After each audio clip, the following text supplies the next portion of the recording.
Hello and welcome to episode 58 of Fergo and the Freak.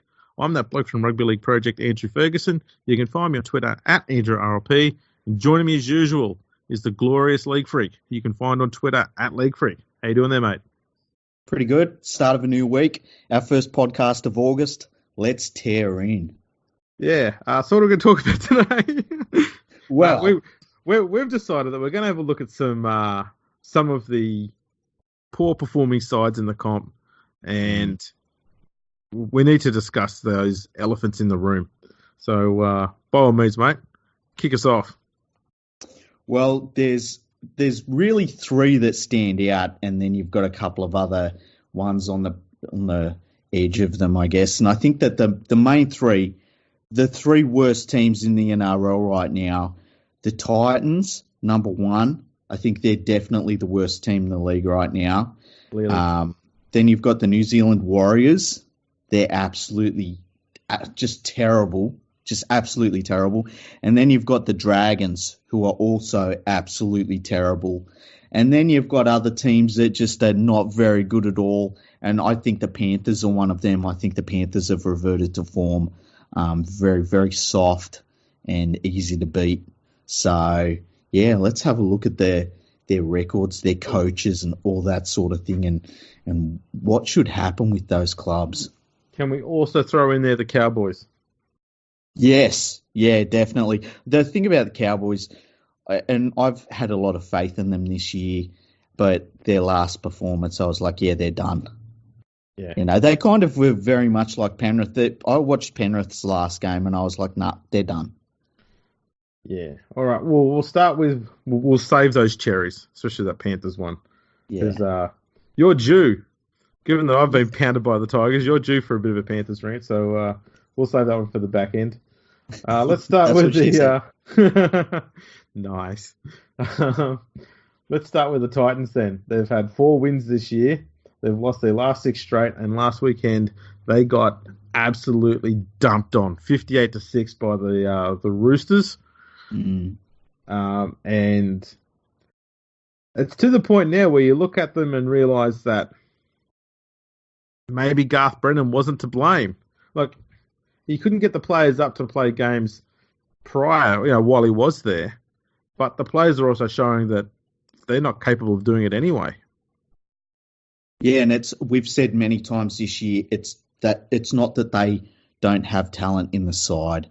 But the way that they lost on the weekend to the Roosters, and the Roosters really should have put on another 14 points, 16 points on them. They were they've given up. They've absolutely given up.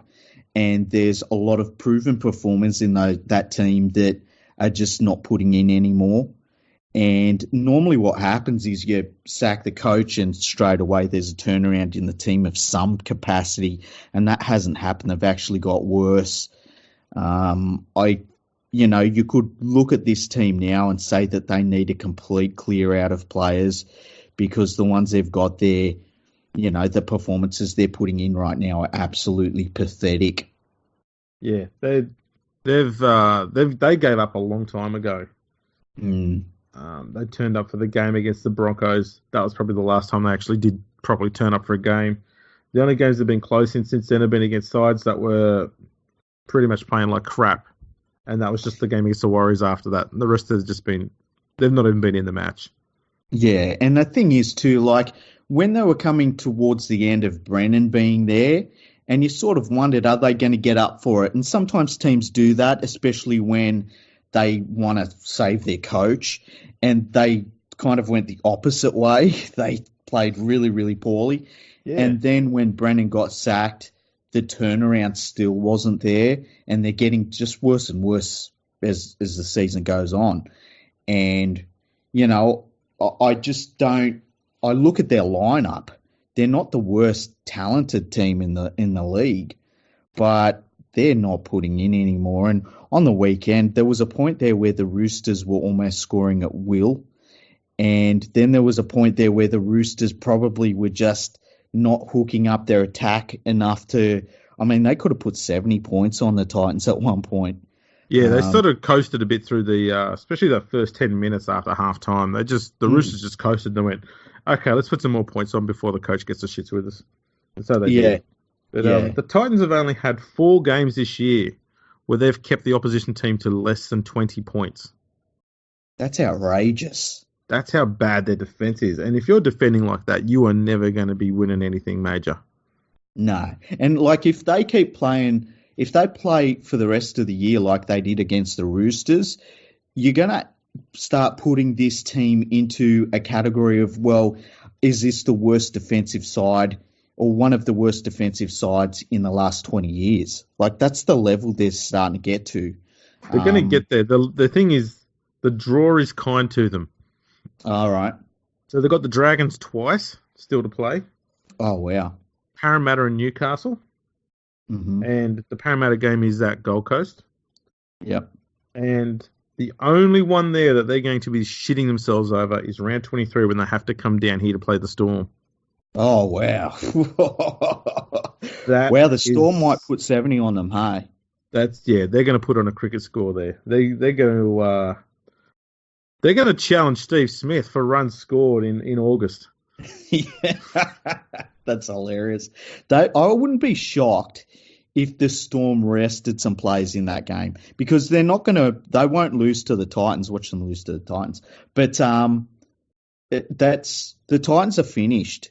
Like their season's over, and it'll be interesting to see if the Storm go in thinking, look, let's just ease up, look after ourselves going into the finals, or if they say, let's put the pedal down and see what we can really do. I actually think Bellamy will use that game to make sure the full-strength Storm side are absolutely in the perfect condition before he starts resting players. Oh, you reckon? Yeah, so I think he'll probably get there and say, we want to send the message to the entire competition that you will not beat us in the finals because we're going to go out there and put 60 or 70 on the Titans. Doesn't matter who the opposition is, we're going to put a cricket score on. And when you've got all your players playing good football and they're playing good attacking football, the confidence in a club just goes through the roof. Yeah. I mean, you saw they had a loss, I think it was, I don't know, many. They had a loss in round 8 when they had that shock defeat to the Sharks. Mm-hmm. They came back the next week and put 60 on the Eels. Yeah, and they've only lost 1 game since then, and that was a Golden Point game against Manly. Yeah, and like that game they played against the Sharks was a real weird one because they had every chance to win that one, and they just couldn't. It was like there was a hump they couldn't get over. So yeah, they've been absolutely outstanding since then. Even in the game against Manly, I mean, that was one of maybe the game of the season. So. Yeah. They've got a bit of a mental issue when it comes to the Sharks in Sydney, Melbourne, ever since that grand final. They've just struggled up there against them for whatever reason. It's weird when you think of things like that with the Storm, though, and because you could say they've had a bit of a mental block against the Sharks. They've got one against the Sea Eagles. I feel like they used to have one against the Warriors, but they've really smashed that one, since then. The other one they do have is against the Bulldogs. Really? Yeah. That's kind of strange. Yeah, no, they've had I'm pretty sure the Bulldogs have got a record where they've won at least 50% of their games against the Storm. No, better than. There you go. They're the only team to have a better than 50% win record against the Storm. They've won 21 of 41 games against them. And I would say all of those teams are known for grinding out a win. Yeah. It's interesting. Really interesting. There you go. But at the same time, with how good the Storm are, right, you've got to wonder are we looking at them having teams that they perform poorly against, or are we seeing them play against teams that it's just a statistical anomaly pops up? It's kind of that. It is a statistical anomaly. And because there's the stats or the history sort of backs the team that would normally be the underdog. That team then puts in that extra effort to try and keep that momentum going, thinking that maybe we do have an edge over them. And the mentality empowers the motivation physically on the field, I guess, to put in a good performance. That's a great way to put it. So, yeah, that's kind of the way it is there, especially with the Sharks on there. They like having the wood over the Storm since they beat them for the premiership in 2016. And you also look at something like if you took away those losses that they have, then the Storm win 100% of their games almost. And it's like, you can't have that, obviously. They've got to lose to someone. So, is there any chance that you can fuck off now, Paul Crawley, and bring back League Freak? How dare you? Now, on the weekend, just to sort of dig some more woes into the Titans, Latrell Mitchell racked up, 20-odd points himself there. So over the last 7 games for Latrell Mitchell and the Gold Coast Titans, Latrell Mitchell scored 6 tries, 34 goals for 92 points. The Titans have scored 15 tries, 18 goals for 96 points. That's outrageous. It's not like Latrell Mitchell has been like on some ridiculous point scoring tear where everyone's saying, "Oh man, are you seeing how many points he's scoring? He scored 30 here," and it's like he's just playing pretty solid footy. He's just doing Latrell Mitchell stuff, and yet he's almost scoring as many points as the Titans over the last 7 games. Well, that shows how bad they are. He scored 4 points in one game against the Storm in that period, and he scored another 4 against the Cowboys. So it's not like he was racking up massive totals in there. He did have a few games where he scored. I think he got 8 against the Bulldogs the weekend before last. Yeah, he's had 3 other good scores in there, but he's outscored each week. He's outscored the Titans nearly every week as well. I think he's only been outscored by the Titans twice out of those 7 games. That's crazy. They're so bad in attack. They just don't know what they're doing, and they have been all year. And the fact that defence is so cod ordinary just makes things even worse for them. Yeah, they're lucky Mitchell didn't score more on them on the weekend. He scored a couple of really soft tries, but as you said, it's not like the Roosters put the pedal down for 80 minutes. If they had it could have been like 70 points easy. Yeah. So they're on track to concede on average around about 620 points by the end of the year, which is what Manly conceded last year. Just having a look at a few other seasons. I don't think it's... there's been a few teams that have done it. The Titans did it in 2017 along with the Knights. Those Knight sides had a few bad years there defensively. Yeah, it's hard to... 2016 they conceded 800. Yeah. That was after the wreckage that Wayne Bennett left behind, which is funny because I've heard people say to me on Twitter like, "Oh, it wasn't Wayne Bennett's fault." It's like, yeah, it is. When you go into a place to build them for the future and you sign all of the old players and then you up and leave, and I understand why he left. He wasn't getting paid, and I'm the first person to say you don't get paid, you don't turn up. But you can't sign all of those old players and then leave and not take responsibility for the fact that it's a barren wasteland after you left. Exactly right. So, yeah, the Titans. Right. So, who would you drop out of their side, I guess, is the main question, and who would you bring in? Knowing that they do have a good forward pack. They're not disgraceful.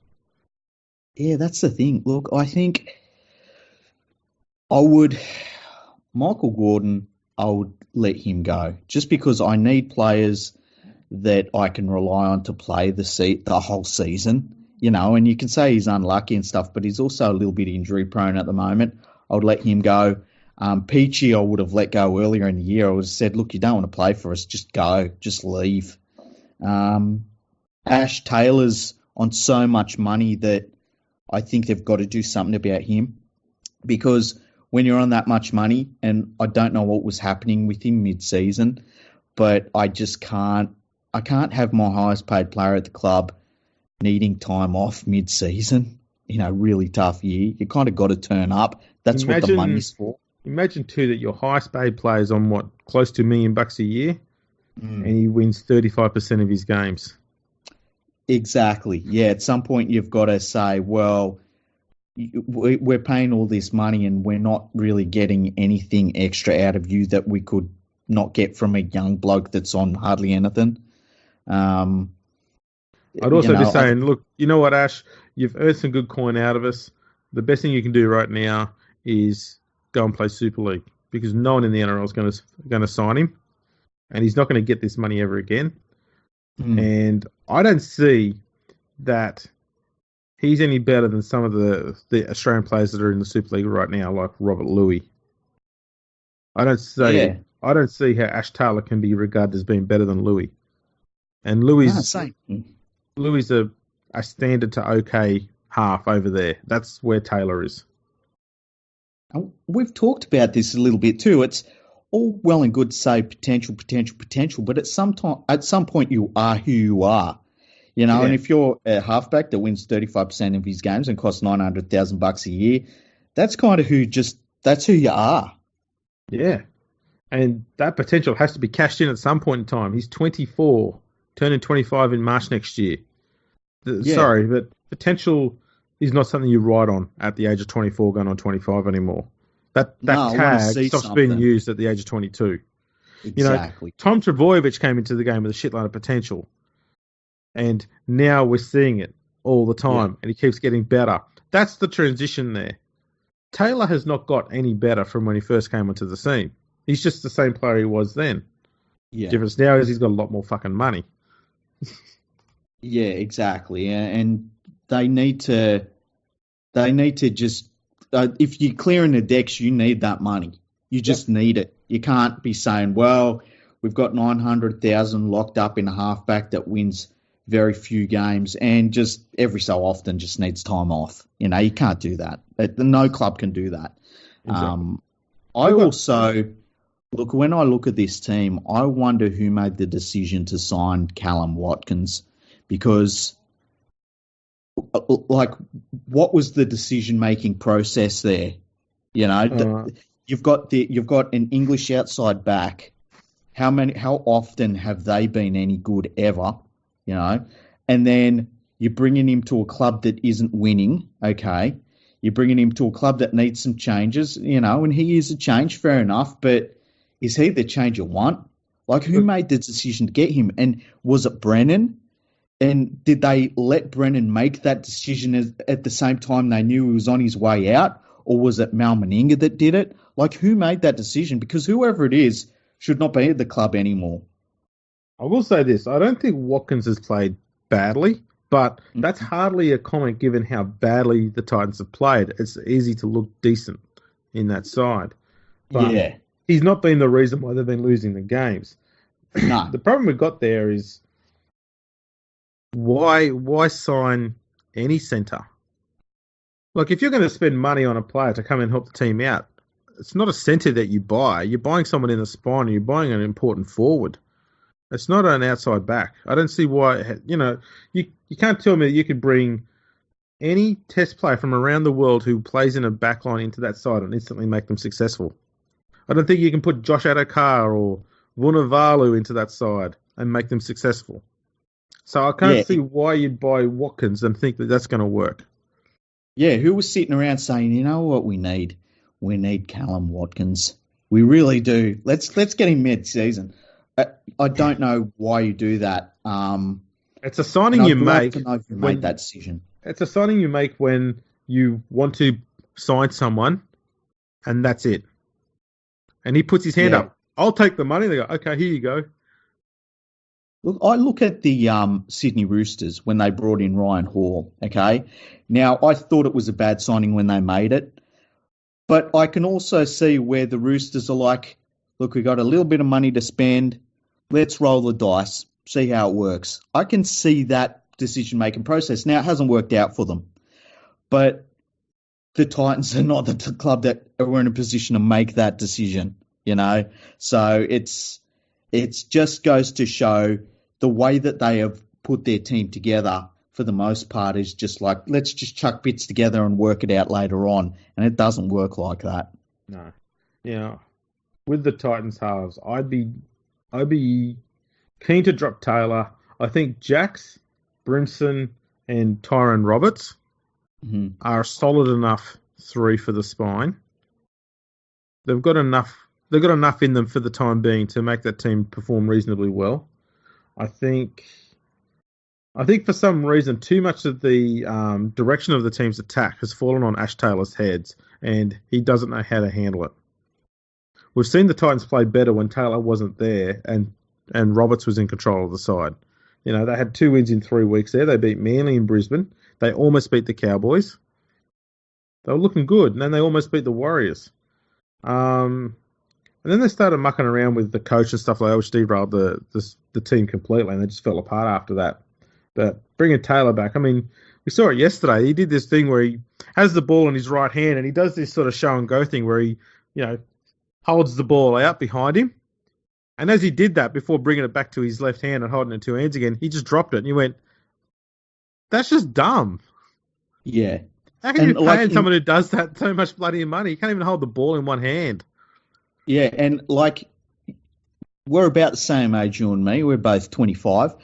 In all of the time you've been watching rugby league, who are the players that have the ability to do that on a regular basis that you've ever seen? Well, do that and drop the ball. No, but do that show and go where they put the ball back behind them, but they've still got the ball. It's like Benji Marshall, Thurston. And I can't think of anyone else. Thurston. Thurston, yeah. He could do it. Yeah. Genuinely the elite players. Like that, not just the elite players, like the very, very, very, very elite players. Yeah. Farah, he's another one that does it a lot. It like Ash Taylor's doing this stuff, and I just, like you were talking about the halves just then, right? And you were saying the halves have been doing a job without Ash Taylor, and it's not a great job, but at the same time, it's not $900,000 a year to not be there at all either. Yeah. You know, and I really don't know what Ash Taylor's been through. Hopefully he's all right as a person. You know, I'm not kicking him in the guts for no reason at all. I'm just saying, when you're employed to do a job for that much money, you got to do it. Yeah. And winning 35% of the games is a good sign that you're not earning the money you're being paid. Yeah. You should be on about 35% of what you're earning as a maximum. Yeah. Especially, and as we've said, a lot of that money was potential. Yeah. And the potential tag's gone. It's in the past. When is Ash Taylor the player that he is? And I tend to think that he is who he is now as a player. Yeah, because the problem he's going to find too is if he's unable to steer this side into a way of being successful, even if he can't even start getting a few man of the match awards for playing good footy, even for the rest of the year, he is zero chance of earning the money he's on now ever again. I mean, I'd say he's pretty much a zero now, but this is your last chance to try and prove that you deserve a big salary. And what he dish out against the Roosters? Sure, it might have been his first game back in a while or whatever, but that's just not good enough. You can't be making those silly mistakes. You can't be playing that poorly. It's just nowhere near good enough. And the thing is too, he's had that mid-season break, right? How long does he need to play himself back into form? It's like he's earning nearly $1 million this year. Yeah. What for? That's exactly right. So sorry, Ash, but you got to go, mate. Yeah. Easiest way to put it. I was just going to see if there's any halves that are on the market. There's a few around. Riley Jacks is currently off contract too, but at the Sharks, at the Titans, so they probably should try and hook him up. I guess Holbrook's going to come in, and hopefully Holbrook is he's controlling their recruitment now because he needs to. He needs to be the boss.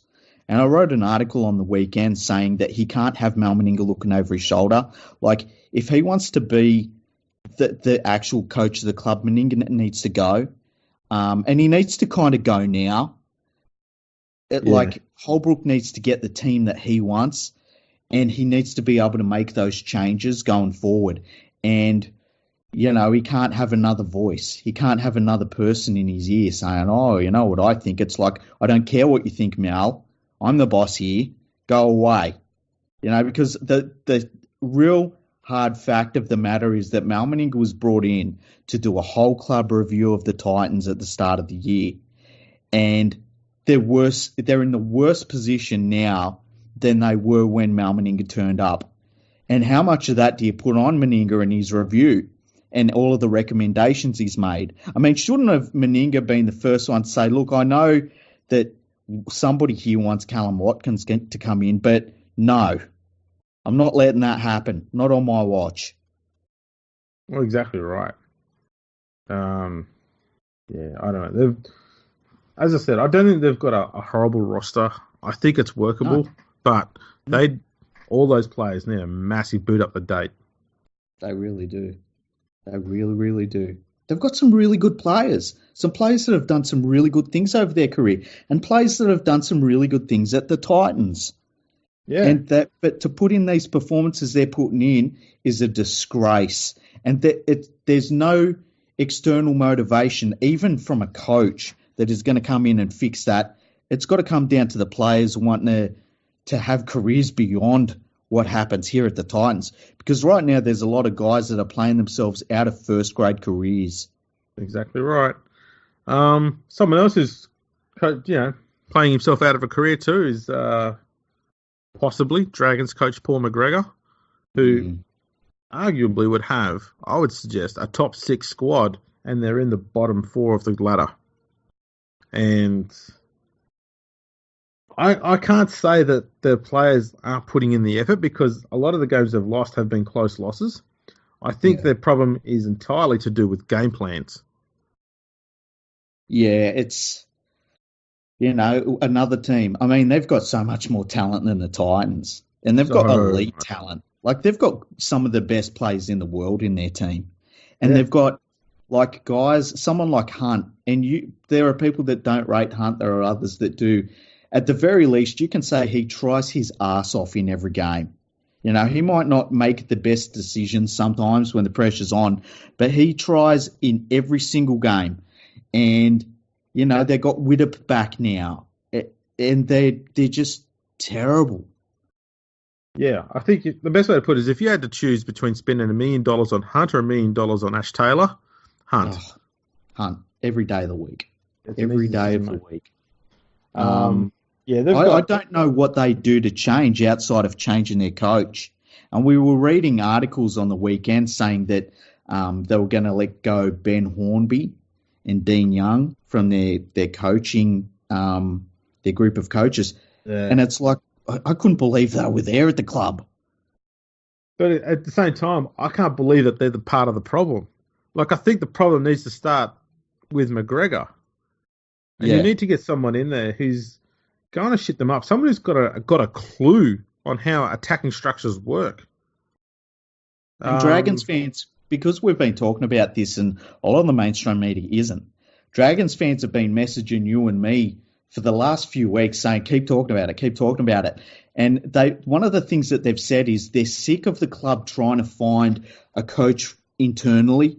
They need to look at everyone, not just former players.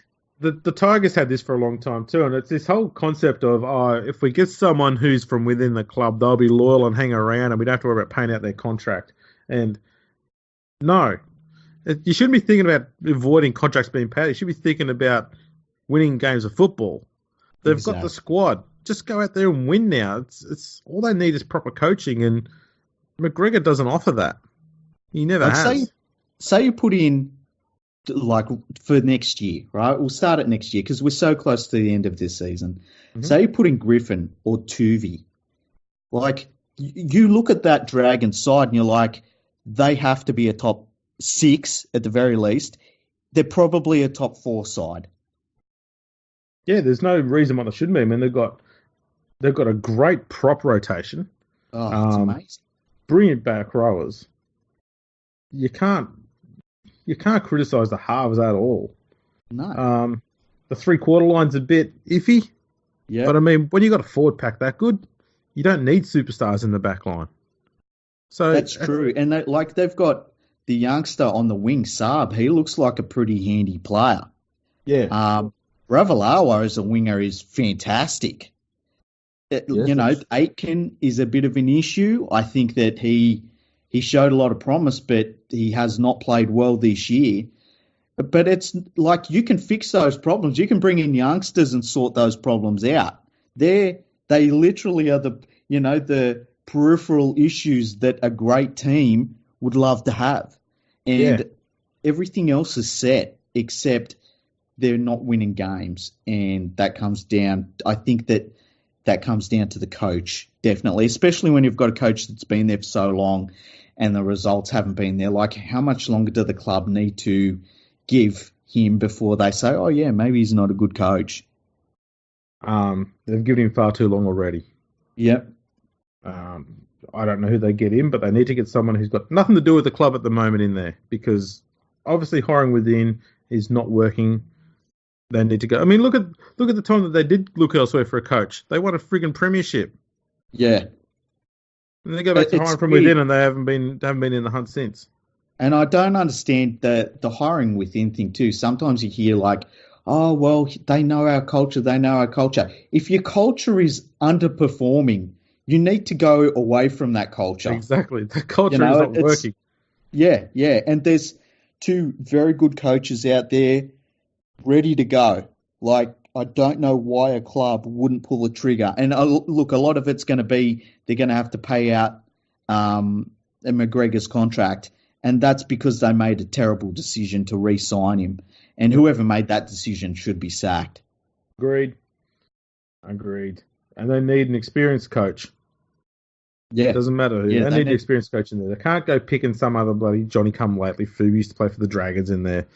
Don't ruin their players' reputations and turn them into shit coaches, because that's the image that people have of them when they leave, is that in 20 years' time when people ask about Paul McGregor, fans aren't going to talk about how he's a great centre for the Dragons. They're going to talk about how he's a shit coach. Exactly. And that's sad when that happens. Yep. It takes a long time for a former player to push through those sorts of terrible coaching careers with the club that they were great players with. And I don't like to see that. And I'm always kind of surprised that so many teams do that. So many teams fall into that mistake. And I understand why the coaches do it, because the coaches want a coaching job. They want to turn around their former club.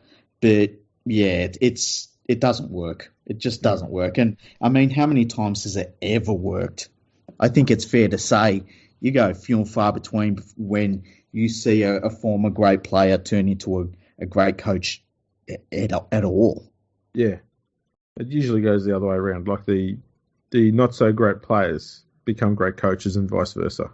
Yep, definitely. How excited are you? How pumped are you for this weekend's Dragons game against the Titans?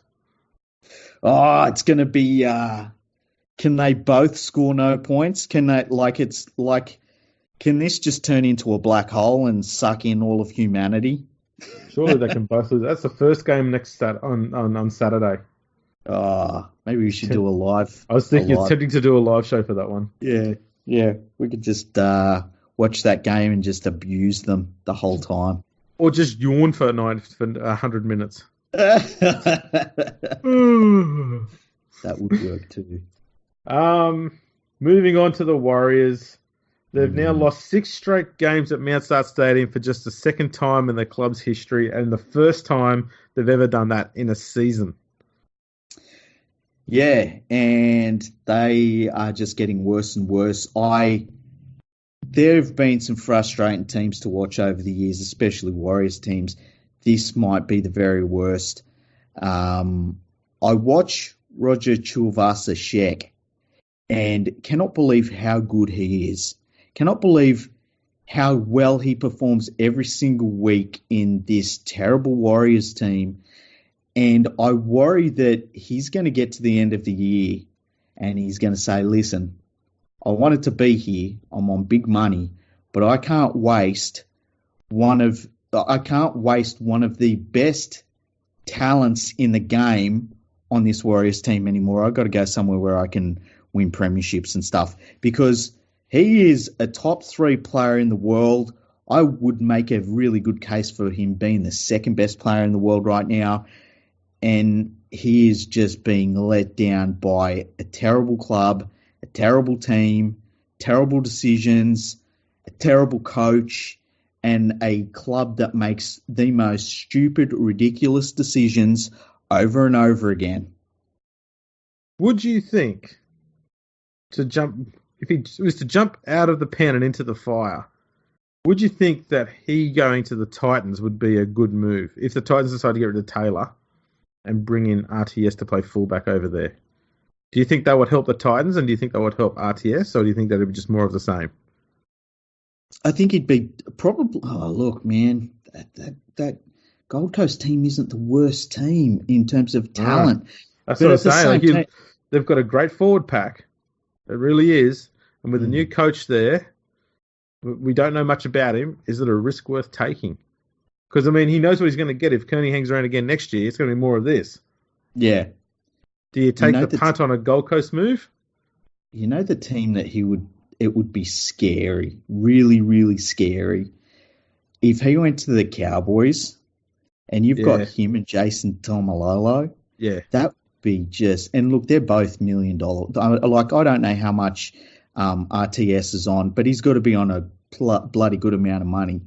$2 million players in the same team, that's a lot. They've got Drinkwater there.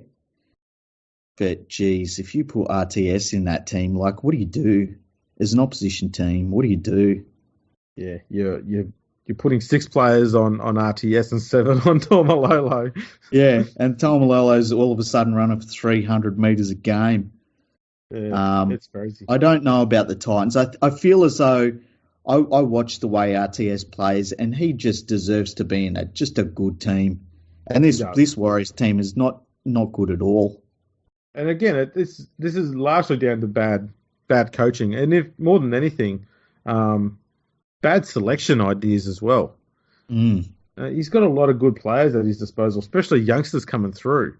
And Kearney's just been woeful with bringing juniors through. He brings them through so slow, and doesn't give them enough of an opportunity. The trickle is too slow and too small.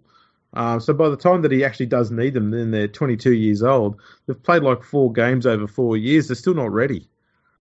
Well, I look at someone like Harris Tavita, right? Every single time I see him play, he's trying to make something happen. Yeah. And he's still learning the game as a halfback, right? But they brought in Nick Arima on big money when they had Harris Tavita there playing first grade and playing pretty bloody well. They've got Green, who's done. I think Green's done in the halves. And they're bringing Harris Tavita off the bench. It's like, what is that? Why you've got a halfback on the bench? It's ridiculous. And furthermore, they gave him 4 or 5 games at the start of the year, and then he just disappeared for 8 or 9 weeks, and then bring him back again. And I don't get that either. I called one of his games in reserve grade, and he was fantastic. He was one of the best players on the field. And he comes into first grade, and it doesn't matter how badly they're playing, he's out there trying to make stuff happen. And yet he can't crack it for a start. And it's like, I think the vast majority of teams in the league, if they had a talent like him in the halves, they'd just chuck him out there and say, you play halfback, you learn the game. And the Warriors are desperate for someone like him, and yet they're stuffing around with his career. It's like, what are you doing? Guaranteed they'll let him go. Yeah. They did it with Nickel Clockstad. They did it with Lino. They'll do it with him as well. Horrible at capturing juniors and knowing which ones to hang on to and which ones to let go. They really are. And you know where he'd be great would be at Canberra. Well, they've just signed the Schnoz, so that rules that out. Yeah, that's true. Where else would he be good at? I'd love to have him at Penrith, but we've got good young halves coming through to replace him. I wouldn't mind him at the Tigers, to be honest, when Benchy retires. Yeah, he'd be really good, actually. That's a great idea. So, it's... Brisbane could use him. That's true.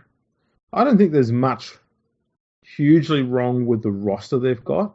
I just like to see more of their juniors coming through and getting more time. As I said, I've talked up Hayes Perrin before. I've only seen a few matches of his, but he just looks every part of a first-grade footballer and needs to be in the side. And they've given him 2 games off the bench this year. It's just not good enough. No, and it's like, I have. This is the same club that signed Sam Tompkins on the biggest transfer fee in the history of rugby league. Yeah. They make so many stupid decisions over and over and over again. Like, when does this end?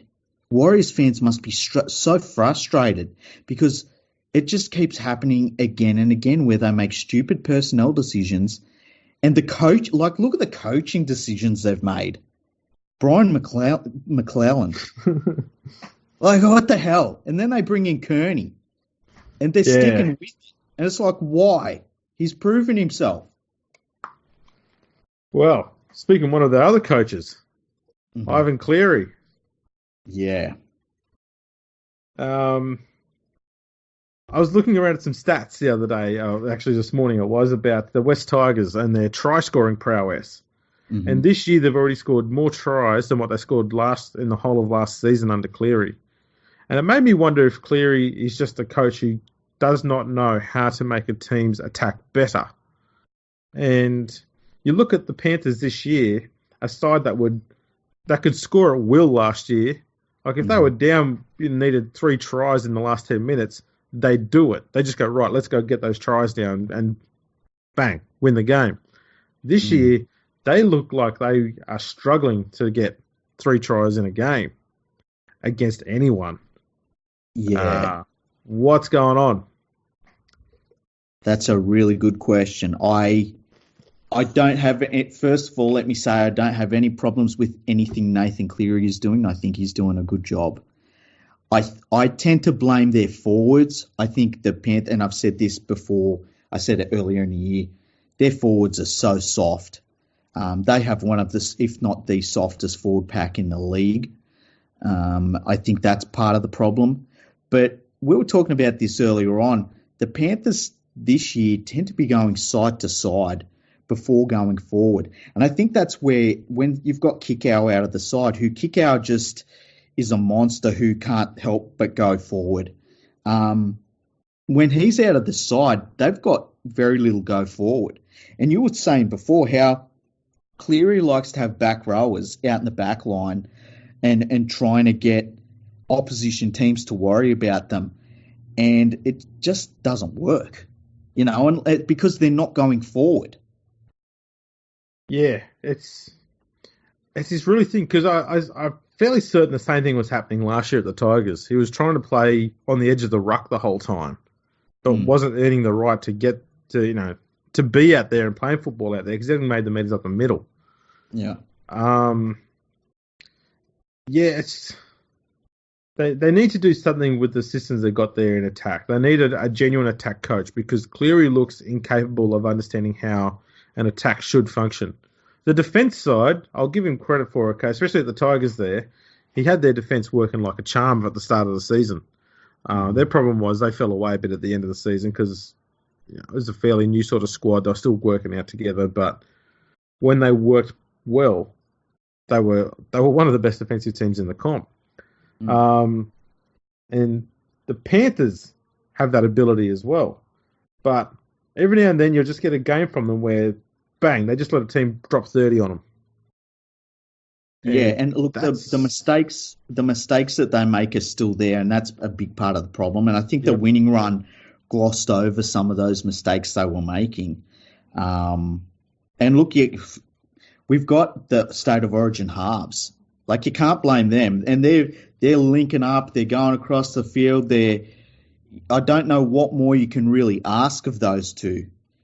But, up front, there's just, like, who's worrying about playing the Panthers? And that's the thing, is that you look at the wins they've had, and they've only had two wins against two probably of the worst performing sides at the moment, where they won by more than 10 points. That was the Dragons and the Titans in successive weeks. They beat Newcastle by 2, the Tigers by 1 in Golden Point.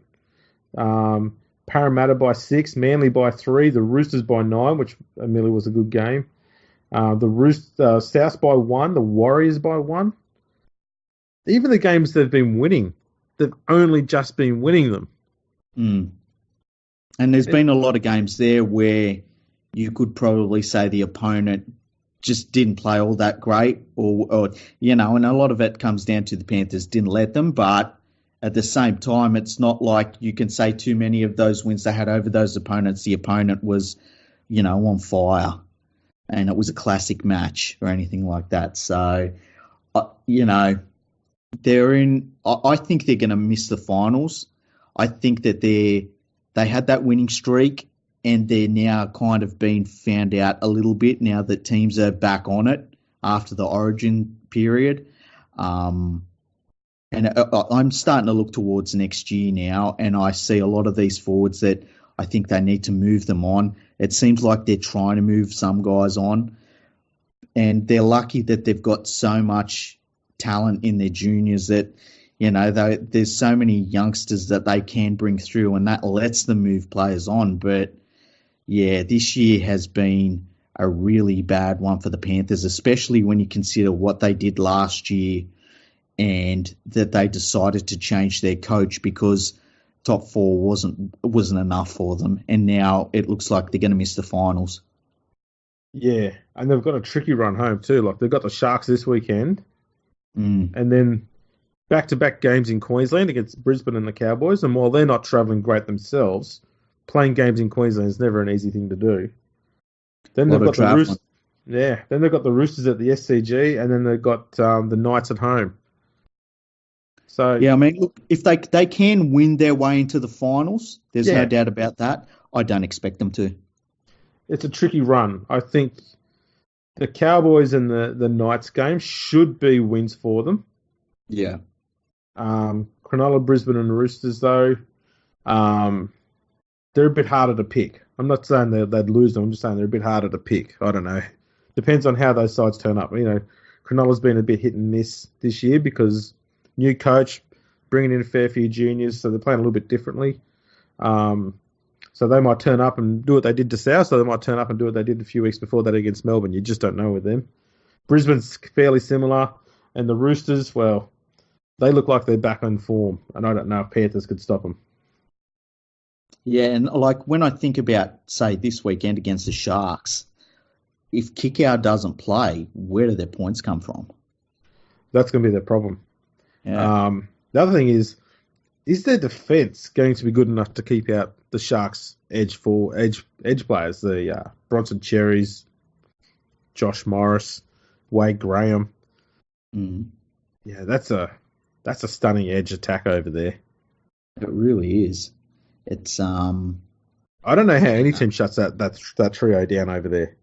Well, look, if they can bring it together at the Sharks, if they can bring it together and get into the final series, and we've both said this, like, you don't want to be playing the Sharks in the finals. You just don't. Because if they hook up a good month, they can win the premiership without doubt. Especially if Shaun Johnson continues improving at the rate he is. He's not playing great football yet, but he's better now and in the last 3 weeks than he had been for the rest of the season. He's finally starting to click. I think the thing for him is Townsend needs to be the playmaker. He needs to have the kicking duties. He needs to be the one that's guiding them around the field. He needs to be their number one guy.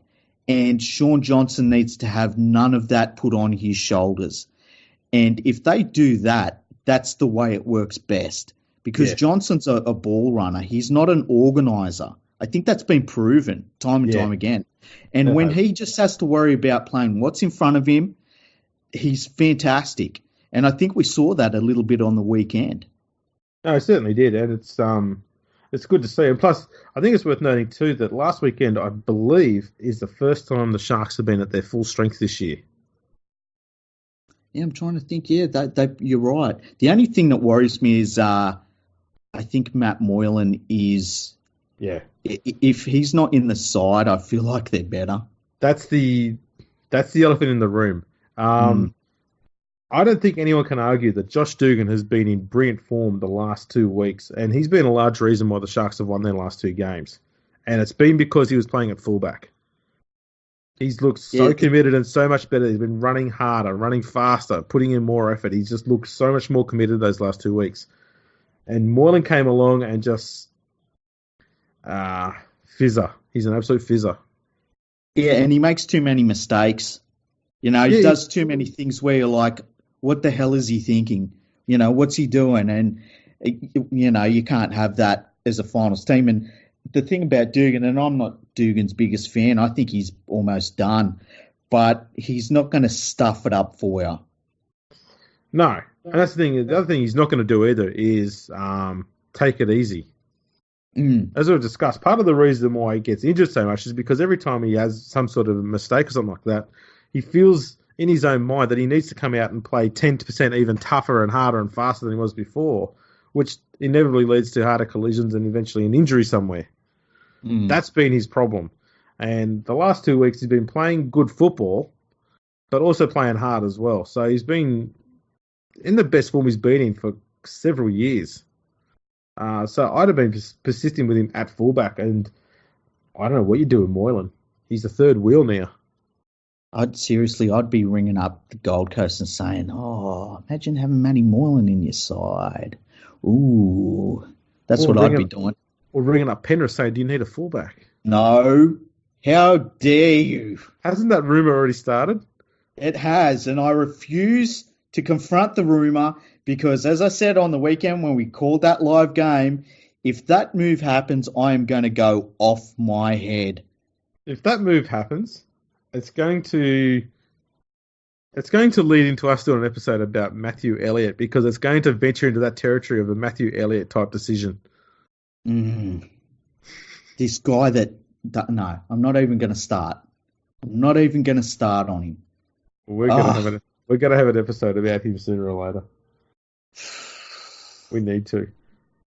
Yeah. You need a public purge. That's what she said. The time to do it will be if the Panthers could make the finals and then they just put up a duck egg against a bad team and then they sign Moylan for next year. And then that's when you break out the let's do an Elliott episode and just watch me have just a verbal breakdown. Yeah. That's going to be a 2-hour episode. That is. And I'll just do the introduction. Yeah, and just walk away. Just walk away from the computer, go and get some stuff done around the house and come back. And I'll still be here going I'll just be in the background occasionally giggling. Yeah. Just to keep the mood right. Walk back in 2 hours later and then I'll be like, and then Matt Adamson called out Reece Werser. Okay, right. Well, that's the cue to keep going for another hour. Yeah. Oh, man. I can't even. Can't even. Now, you asked a question on Twitter today, didn't you? Yeah. I asked people to reply with some questions. I found the questions, so I figure I'm going to ask you. How's that sound? Okay, go for it. I'm ready. My body is ready. Okay. Nadine Chilver says the ridiculousness of Moylan being able to stay on the field, the absolute ineptness of the Titans, which we've just discussed, and why doesn't the NRL take control of the game's narrative from the mainstream media? So let's start with Moylan being able to stay on the field after he copped a head knock where he went limp in a tackle from Sam Burgess and looked like he'd been KO'd for certain. Yeah, and you and me were watching this game together. We did it during our live broadcast on the weekend. And as soon as it happened, you knew something had happened in the tackle because mid-tackle, he was out. He was just out. And they've come out since and said that there was a technology failure on the sideline, which didn't let the officials know that he'd been knocked out cold. And it's like the bloke was limp like a 30-day-old lettuce leaf. Take him off the field. Who cares about the technology? Yeah, like how about those things that are in the front of your face? There's 2 of them. Use them. And it's like the technology that worked in 1908. It still works today. Yeah. Like he was lying on the ground limp. They gave a penalty. Yeah, he was gone. Yeah, and we were talking about it at that time, saying, "Oh, well, this is Moylan's night done. They'll take him off the field. Why is he still playing? Why is he playing? What's going on?" And we didn't have technology on the sideline. We just used our eyeballs because you could see he'd been knocked unconscious. And to blame technology on the sidelines not working is just the biggest cop out ever.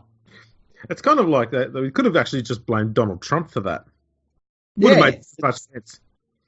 Yeah, just what's it called? Trump derangement syndrome. It was just like that. It's like, the technology. It's like, no. And they said that on the field, he was. They did a test on the field, and he'd hit all of the markers for not needing to come off the field. It's like, I'm sorry, the guy went limp. Don't care. He was knocked out. Take him off. Don't bring him back. That should be the rule. Yeah, unbelievable. And I don't care what the test is. We've discussed this with Dr. Alan Pearce. Doesn't matter what the test says and how good they are. You don't know if they're back to baseline, 35 seconds after they've been knocked out and they've just come to again. How can you know? You can't just ask them to recite the alphabet backwards and go, oh, yeah, he's good enough, let's keep going. It's not 1962 anymore. And look, I always go back to the doctors know best, right? Because we're not doctors. But I watch from the sideline and I see a player go completely limp during a tackle where they're hit in the head. Like, you just take them off the field. I don't know. Like, what was everyone watching? Were they all looking at different things? They were looking at the technology.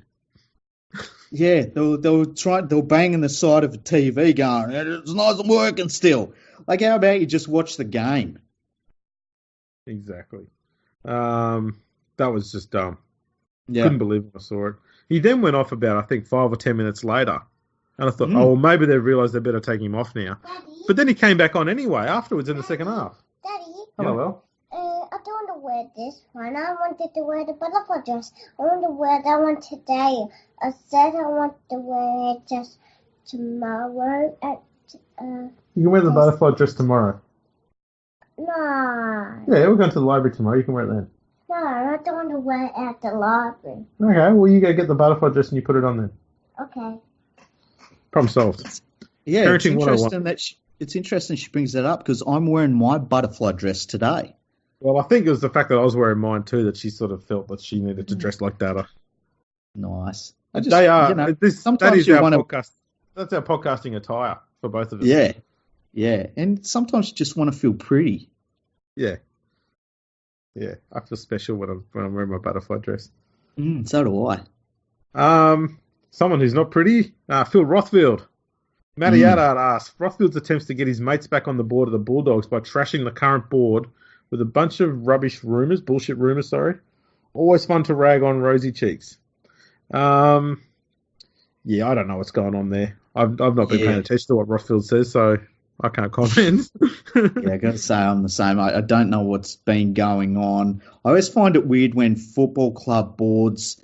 There's certain clubs where the football club boards, you never hear from them at all, ever. And then there's other ones where it's just like always played out in the media. And it's like the Bulldogs is one of them. The Parramatta Eels is one of them. To a certain extent, the Tigers have been in recent years. I would say that the ones that are played out in the media are the ones who are performing badly. Yeah, it's funny that, hey? Yeah, you never hear about the Melbourne Storm board. No, never, ever. So yeah, it's but I don't know anything about it, unfortunately. But it's weird. There's a lot of sound and noise around the Bulldogs about their coaching and their board and stuff. And it's like, how about we just stay the course and let the team get through a really, really terrible period in the club's history. And then if they're still bad in like 3 years' time, then start looking at these things. But for now, they just need to, they're getting better. That's been proven. And they'll get somewhere. Just let them do their jobs for now. Yeah, I think the Bulldogs are currently working towards long-term success, not short-term patch-up success. And that's the right thing to be doing. So I'll be able to just let them stay course and, give it another few years before they start determining whether the board's okay or not. Yeah, 100%.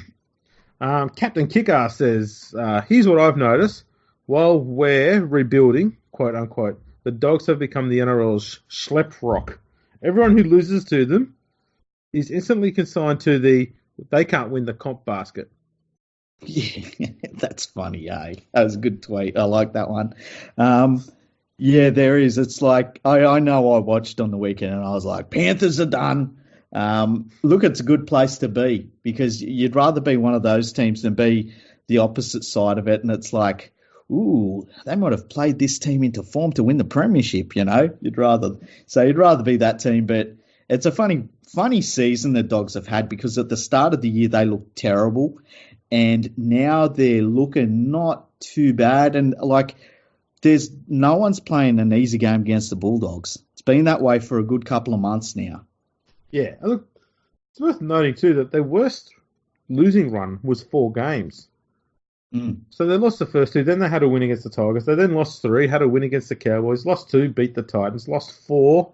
Then they had back-to-back wins against Cronulla and the Knights. Then they lost 2, and then they beat Penrith. It's not like they've been dreary constantly like the Titans and the Dragons have been of late. They've been in there and putting in and getting that occasional win here and there. Sure, it's not enough for the fans. It's not going to make them happy, but they're putting in, which is more you can say than the Titans at the moment, they've just given up. Exactly. So the other thing is too that about the Bulldogs that has jumped out at me a little bit. They played that game on the weekend at Parramatta Stadium, and the crowd was very poor. And that worries me a little bit. Like, where are the Bulldogs fans? What happened to them? I know it's been a tough few years, but this is a team that is worth going to watch.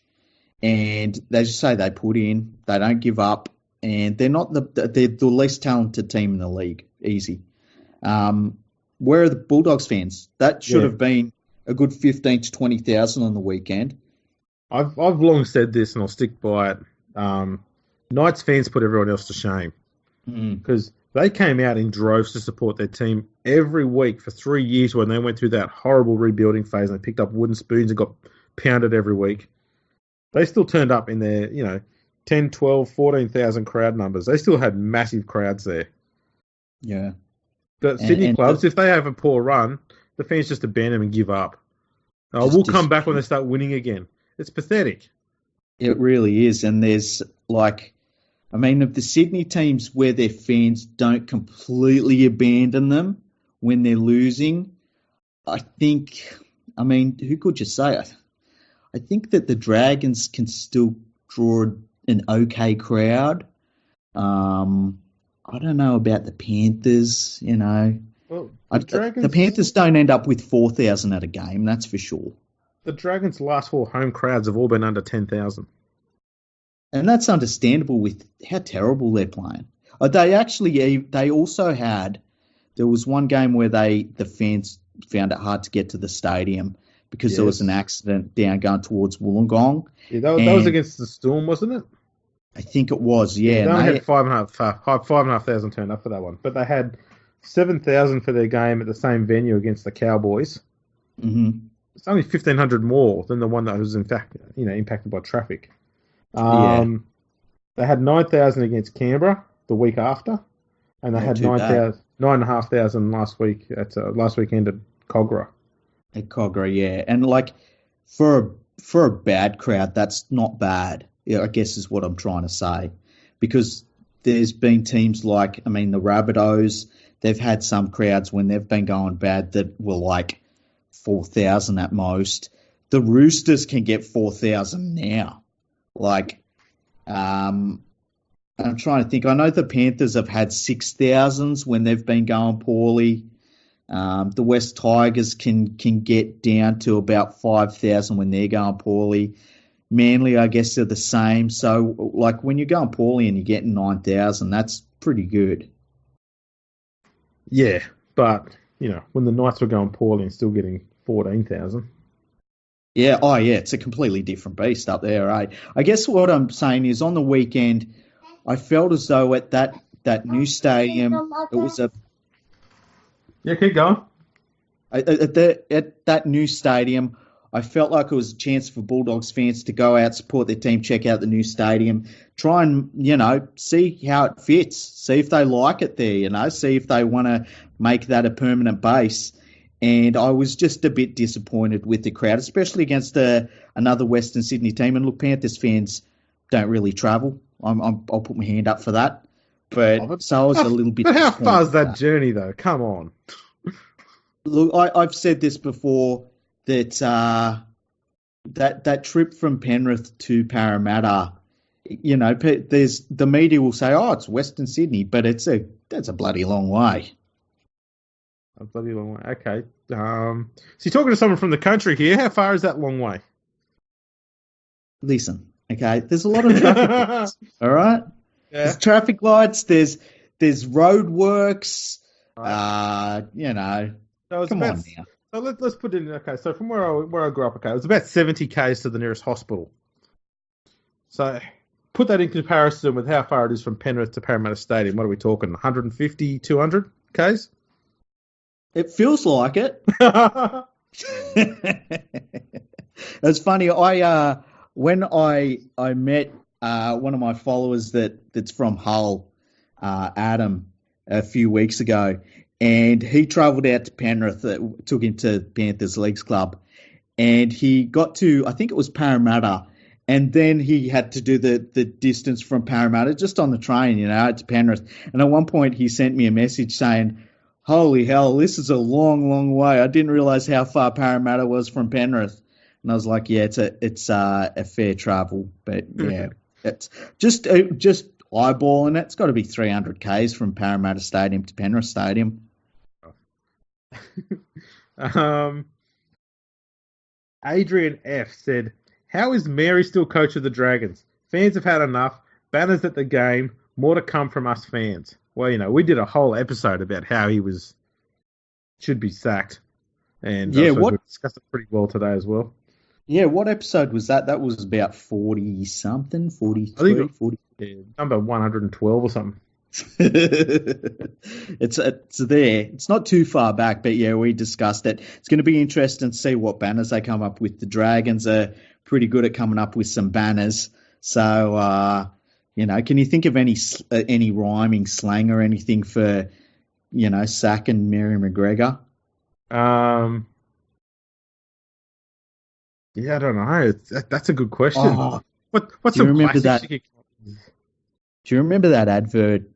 And I can't remember what it was for, but it was like, "You cannot get better than Mrs. McGregor's." Oh, yes. Yeah. What if they do a banner and it's like, "We can get so much better if you sack McGregor"? Don't they have one as well for Mrs. Max Pies? I don't remember that. If it's not a Mrs. Max, take it back. I don't remember that one. That must have been a country one. No, I think that's a current one that's out there. So you could say, if it's a poor Mac, take it back. Something like that. Yeah, I'm up for that. And you could just be a pie that's got shit inside it as your picture. Yeah, a shit pie. It's super graphic with it. Yeah.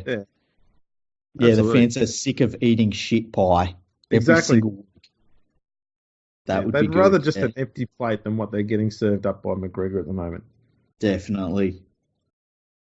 Okay, we got any other questions? It was episode 49, by the way. I just had to check. Oh, there you go. 49. Wow. See, that's how quick we move through these episodes. We move on. Now, there was one more. I left it till the end because it's a very important one. Probably not so much the question, but just who said it. So, the starting block asked.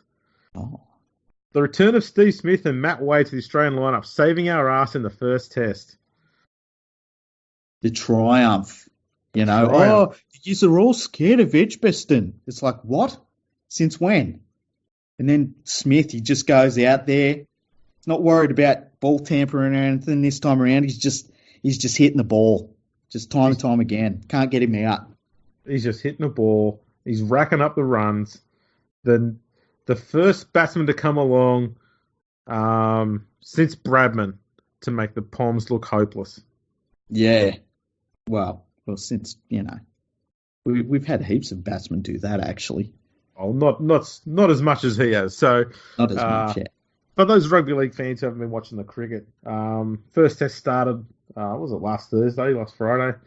Something like that. Australia batted first. They were all out for 284 in the first innings, but Steve Smith scored 144 of those runs, over 50%.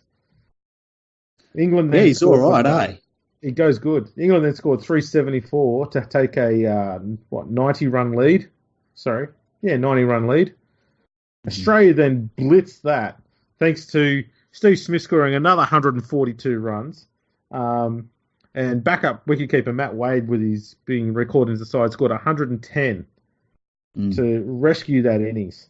Because when Steve Smith came to the crease, Australia were 3 for 75. And then when Travis Head got out for 40, they were 4 for 205. And when Steve Smith got out for 142, they were 5 for 331. They ended up getting 7 for 487 declared. England now have to score practically 400 runs in basically is it a day or is there 2 days to go? I feel like it's a day. I think it's the last day of the test, hey? Yeah, today's the last day, tonight. So they're not fucking rain. No, we don't want rain. So England needs to score 398. They've already got 13 knocked off there, so they're 385 away from a win. And they need to do that today. And or Australia needs to take 10 wickets to get the win. I love the thought that just weeks after they drew another big game and decided to celebrate, because that's what the Poms do. Also amended the rules to make sure that they won. Yeah. There's no evidence to prove that, but we're going with that anyway. We turn up and we just smash them first test and stop celebrating. We're back. Yeah, we're back. And God, imagine what the second test is going to be like now. The Aussies have got their eye in. Yeah, they might as well give us the Ashes now, eh? Yeah, move it on. Yeah. Save us a bit of time. Save them the embarrassment. Let them continue celebrating the World Cup they almost won. Yeah, the United States of England. Yes. Everyone would be normal then. So that also leads quickly to the starting block. Make sure you tune into them every Wednesday night. Check them out on Twitter when they have their episodes on. They're now live on Periscope every week. Fantastic podcast. They're brilliant. I listen in. I actually jump in it's not me that jumps in and messages during the show. It's you. I always see it comes up. It says, "Oh, by the way, this is Andrew," and I think, man, he's saying some outrageous things in this chat. It's incredible. Yeah, I've been told I do that. So yeah, jump on, and it's on Wednesdays. So yeah, it's always entertaining to listen to the boys. What else have we got that we can pump up? That we've got to give shout outs to Arabella, Nadine, Richard Cranium, Bartram 13. Yeah, our small group of loyal followers. Yep, it's fantastic. There's also Carsten Brummer. Yes. Over there, I think he's in Switzerland. He's a Swiss cowboy. He's been helping me with a bit of information from England because no one in England has it. But thankfully he does. Why would England keep records? Yeah, they don't. That's hilarious. Thanks to Carsten from Carsten Brummerland. I'll keep that going. Anything else? We're going to do a live show this week. We've got a big interview coming up. Is it this week? Yep, Thursday. We've got a big interview, so that episode will probably go up Thursday evening. So keep an eye out for that one. That's going to be. I'm so looking forward to that. That's going to be awesome. You're fangirling already. I really am. I'm just like I'm going. Oh my god! So yeah, that's going to be fantastic. And yeah, we'll probably put out 15 podcasts by then, between then and now. So just keep an eye out for them. And we love it. Every time you retweet and share and all that, our podcasts, we love it. And we retweet you and thank you and stuff like that. So thanks very much. And thanks for all the continued support because it's fantastic. Yes. And we now do live shows on YouTube. There's no real schedule on there. We just decide that we're going to do a live game and we'll just do commentary on it. It's a live show, goes for about 2 hours. So yeah, get in there and check those out. You can get involved in the chat on there. We always ask people to do that. No one really does, but get over there and ask them some questions. Even if it's stats-based questions, answered one the other day after it had finished. So get in there and ask some questions. I can do stats and stuff during the show. And I tell you what, tell us if you want us to add a musical intro to the show, or should we just keep it as is? Yeah.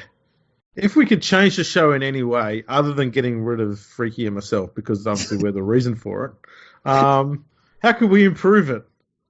Yeah. Do you want us to talk more about eating animals?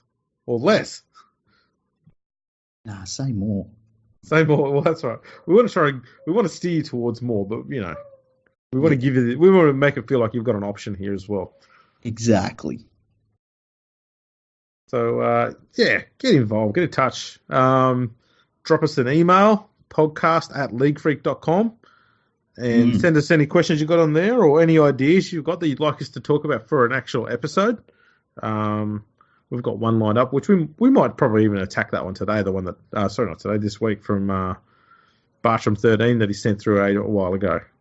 Yeah, that'd be a good one to do. I can't wait to do that one, actually. We should churn that one out. I reckon we should do that this week. Yeah, for sure. Because he's probably waiting for it. Well, it's been waiting for a month and a half at this point. Yeah. We don't want to make him wait too much longer. Yeah, that's true. So we'll get on to that. So get in touch. Like and subscribe to the YouTube feed. Like and subscribe to us on your podcasting network there, and share us around on your socials. Yeah. You can do it by mail if you like. Doesn't really work as well, but we won't stop you. Yeah, there's nothing we can do to stop them, really. No, that's right. Unfortunately. Yeah. And, we'll catch up with you later on in the week.